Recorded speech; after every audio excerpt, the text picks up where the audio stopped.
안녕하십니까? 이번에는 AI 비트코인 시대라는 주제로 여러분과 대화를 나눠보겠습니다. 부제는 페트로달러 시대의 종언입니다.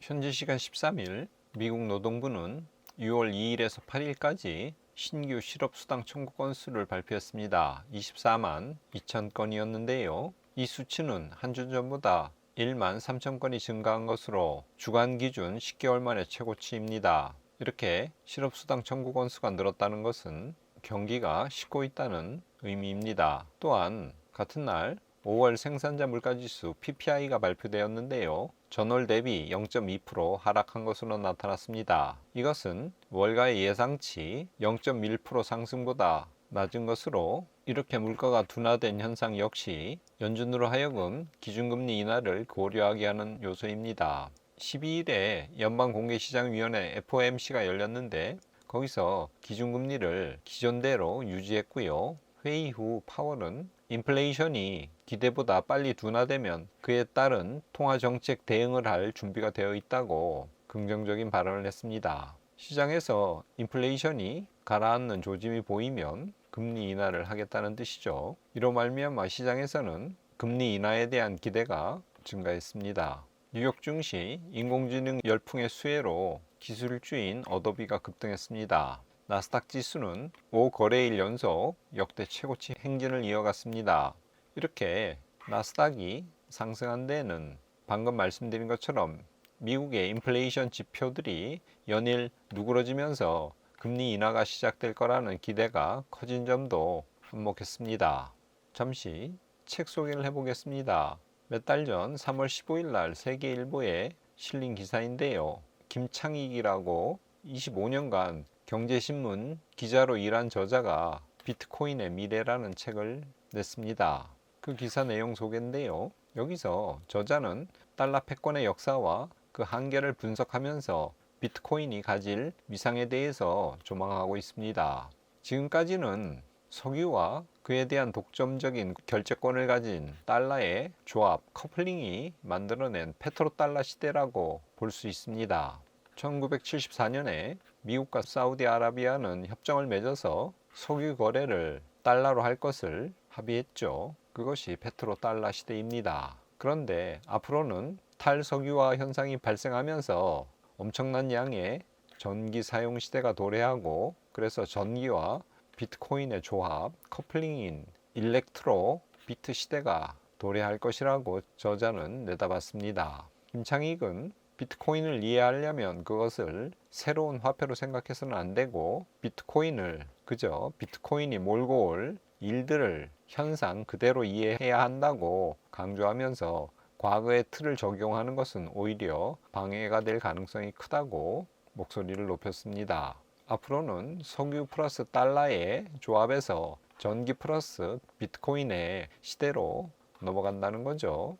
이와 관련해서 페트로달러 시대에 종언을 고하는 사건이 발생했습니다. 앞서 말씀드린 것처럼 1974년에 맺어진 페트로달러 협정은 중동에서 가장 많은 석유를 수출하는 사우디아라비아가 원유 수출 대가를 달러로만 결제하겠다고 하는 약속인데요. 그 페트로달러 협정이 지난 6월 9일 50년 만에 종언을 고했습니다. 최근 사우디아라비아는 브릭스, 브라질, 러시아, 인도, 중국, 남아프리카 공화국 앞자를 딴 이 연합에 가입했죠. 이것도 미국 달러 체제의 붕괴를 암시하는 사건이라고 볼 수 있겠습니다. 여기 그래프는 사우디아라비아가 보유하고 있는 미국 국채의 양을 표시한 것인데요. 2020년 이후 보유하고 있는 미국 국채의 양이 줄고 있는 것을 알 수 있습니다. 과연 페트로달러가 끝나고 전기, 비트코인의 시대가 도래한 건지 우리들은 앞으로 잘 지켜볼 필요가 있겠습니다. 미국 10년물 국채금리 1년 차트입니다. 금리 인하 기대가 반영되어 최근 계속 떨어지고 있죠. 현재 4.2% 정도까지 내려갔습니다. 금 선물 차트 앞선 주에 많이 떨어졌는데 그에 대한 반등으로 지난주에는 1.56% 상승했습니다. 연초 대비로는 현재 13%가량 오른 상태입니다. 서부 텍사스 중진류 최근 많이 떨어지다가 지난주에 약간 반등해서 배럴당 78.5달러 수준입니다. S&P 500, 나스닥처럼 가파르게 오르진 않지만 그래도 계속 상승하고 있죠. 지난주 1.69% 올랐습니다. 그래서 연초 대비로 14.5%가량 상승한 상태입니다. 코스피 차트, 우리 증시도 지난주에 2.2%가량 상승했습니다. 그래서 연초 대비로는 현재 3.3%가량 오른 상태입니다. 비트코인 차트, 지난주에는 상당히 안 좋았죠. 거의 5%가량 하락했습니다. 하지만 연초 대비로 보면 거의 50%가량 상승한 상태입니다. 정리하겠습니다. 미국 시간으로 13일 날 6월 첫째 주 신규 수rop수당 청구 건수가 발표되었습니다. 한 주 전보다 1만 3천 건 증가해서 주간 기준으로 10개월 만에 최고치를 기록했습니다.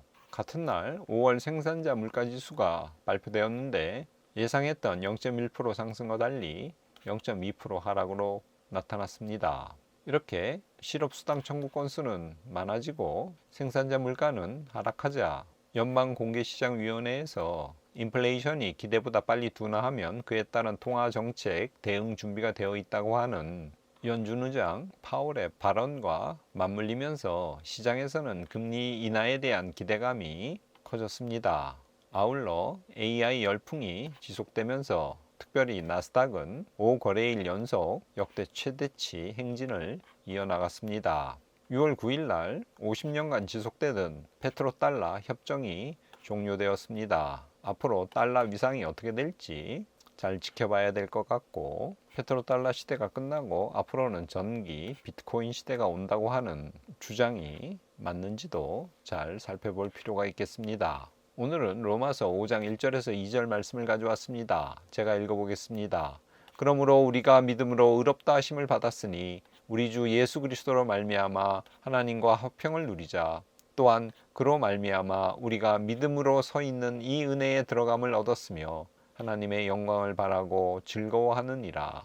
사도 바울은 현 그리스도의 존재가 어떤 상태인지를 오늘 본문을 통해서 설명하고 있습니다. 먼저 믿음으로 의롭다 하심을 받은 존재가 바로 크리스찬입니다. 그래서 죄로 인해 하나님과 소원해진 상태가 그리스도의 십자가 사건으로 말미암아 해소되었습니다. 그것이 여기 그리스도로 말미암아 하나님과 화평을 누린다는 표현에 나타나 있습니다. 바울은 믿음으로 말미암아 은혜에 들어감을 얻었다고 설명하고 있습니다. 은혜에 들어감을 얻었으며 이렇게 되어 있습니다. 여기서 은혜는 성전의 지성소처럼 일종의 장소, 공간으로 묘사되어 있습니다. 그래서 이 은혜에 들어감을 얻었으며 라고 표현하는 것입니다. 지성소는 가장 거룩한 곳이죠. 은혜도 마찬가지입니다. 그리고 그 은혜는 우리 신앙인 실존의 기초가 됩니다. 우리는 그 은혜 위에 서 있습니다. 그래서 바울은 믿음으로 서 있는 이 은혜라는 표현을 쓰고 있는 것입니다. 마지막으로 신앙인은 하나님의 영광을 바라고 즐거워하는 존재입니다. 장차 우리에게 허락될 영광을 기대하고 예상하면서 그 영광을 누릴 날을 즐거이 기다리는 존재인 것입니다.